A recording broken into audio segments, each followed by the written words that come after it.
राधे राधे महाराज जी। महाराज जी, मेरा प्रश्न ये है कि जो हम अपने जीवन में जाने अनजाने में कोई गलत कर्म कर देते हैं या हमसे किसी का दिल दुख जाता है, तो उन बुरे कर्मों का फल हमें जीवन में कब तक परेशान करता है या जकड़ लेता है? क्योंकि अच्छे कर्म करते रहने के बाद भी कहीं ना देखो, कहीं हम इस उन बुरे जन्म कर्मों के। का इस जन्म का बुरा कर्म तत्काल दंड नहीं देता है, आप ध्यान रखना।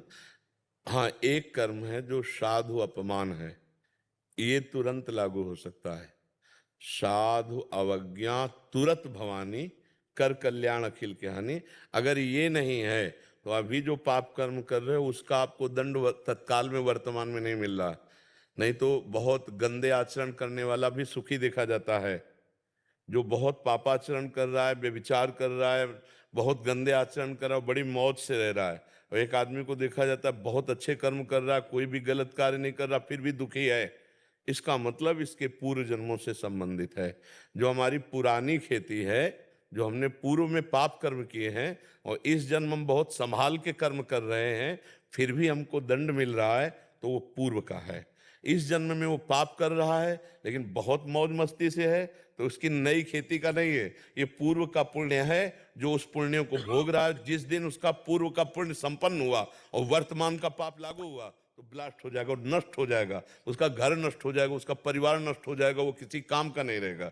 पाप कर्म करते हुए जो सुखी दिखाई दे रहे हैं, तो बस घड़ी गिन लो, अंतिम घड़ियां चल रही हैं। जिस समय उनका पुण्य नष्ट होगा वो नष्ट हो जाएंगे।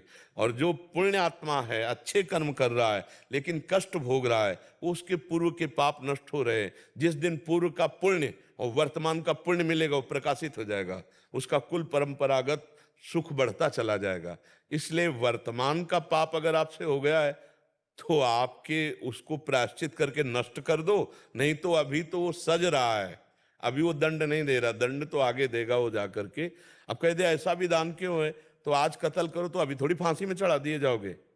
10-10 वर्ष मुकदमा चलता है और फिर जीव को कहीं जाकर उसको दंड मिलता है कि 20 साल की सजा और 5 लाख रुपया जुर्माना, और 10वें वर्ष मुकदमा चलता रहता है। तो ये तो एक जन्म का है, सरकारी हमारे भगवान के यहाँ तो लाखों जन्म का मुकदमा चल रहा है। अब किस समय कौन से जन्म की तुम्हारी कर्म की वृत्ति। भीष्म जी बाल ब्रह्मचारी हैं, बड़े भजनानंदी महापुरुष, और 6 महीना बाणों की सैया पे, तो सैकड़ों जन्म पीछे का हिसाब किताब उनके ऊपर आ गया।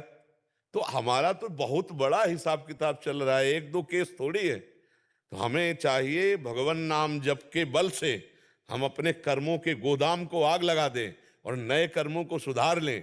और जो हमारा शरीर रचा गया है उस समय जो हमारे कर्म है उनको हम भोग लें, तो भगवत प्राप्ति हो जाएगी। हम जन्म जन्म के प्रपंच से छूट जाएंगे। नहीं तो अवश्य में भोक्तव्यम कृतम कर्म शुभाशुभम। अभी जो किया है वो तो फसल तैयार हो रही है, आगे भोगना पड़ेगा। ये तो पीछे का है जिसको तुम भोग रहे हो।